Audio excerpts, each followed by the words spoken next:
सिंहासनगता नित्यं पद्माश्रितकरद्वया शुभदास्तु सदा देवी स्कंदमाता यशस्विनी।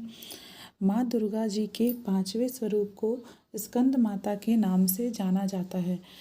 ये भगवान स्कंद कुमार कार्तिकेय के नाम से भी जाने जाते हैं।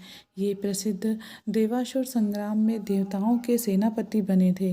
पुराणों में इन्हें कुमार और शक्तिधर कहकर इनकी महिमा का वर्णन किया गया है। इनका वाहन मयूर है, अतः इन्हें मयूर वाहन के नाम से भी अभिहित किया गया है।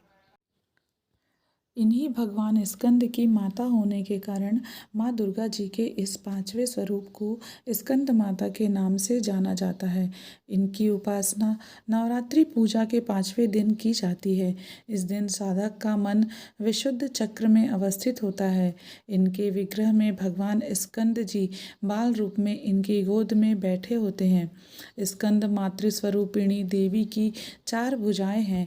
ये दाहिनी तरफ की ऊपर वाली भुजा से भगवान स्कंद को गोद में पकड़े हुए हैं और दाहिने तरफ की नीचे वाली भुजा जो ऊपर की ओर उठी हुई है उसमें कमल पुष्प है। बाईं तरफ की ऊपर वाली भुजा वर मुद्रा में तथा नीचे वाली भुजा जो ऊपर की ओर उठी हुई है उसमें भी कमल पुष्प ली हुई है।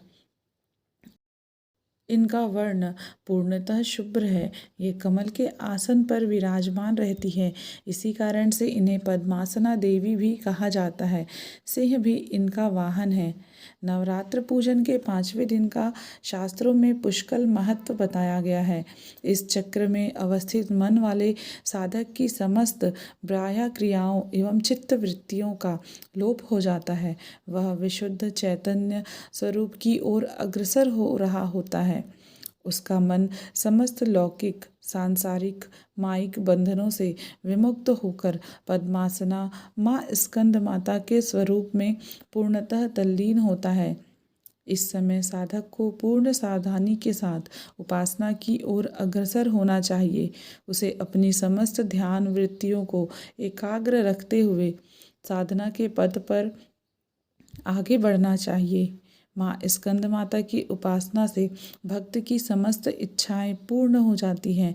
इस लोक में ही उसे परम शांति और सुख का अनुभव होने लगता है। इसके लिए मोक्ष का द्वार स्वमेव सुलभ हो जाता है। स्कंद माता की उपासना से बाल रूप स्कंद भगवान की उपासना भी स्वयमेव हो जाती है। यह विशेषता केवल इन्हीं को प्राप्त है। अतः साधक को स्कंद माता की उपासना की ओर विशेष ध्यान देना चाहिए। सूर्यमंडल की अधिष्ठात्री देवी होने के कारण इनका उपासक अलौकिक तेज एवं कांति से संपन्न हो जाता है। एक अलौकिक प्रभामंडल अदृश्य भाव से सदैव उसके चतुर्दिक परिव्याप्त रहता है। यह प्रभामंडल प्रतिक्षण उसके योग क्षेम का निर्वहन करता रहता है। अतः हमें एकाग्र भाव से मन को पवित्र रखकर माँ की शरण में आने का प्रयत्न करना चाहिए। इस घोर भव सागर के दुखों से मुक्ति पाकर मोक्ष का मार्ग सुलभ बनाने का इससे उत्तम उपाय दूसरा कोई नहीं है।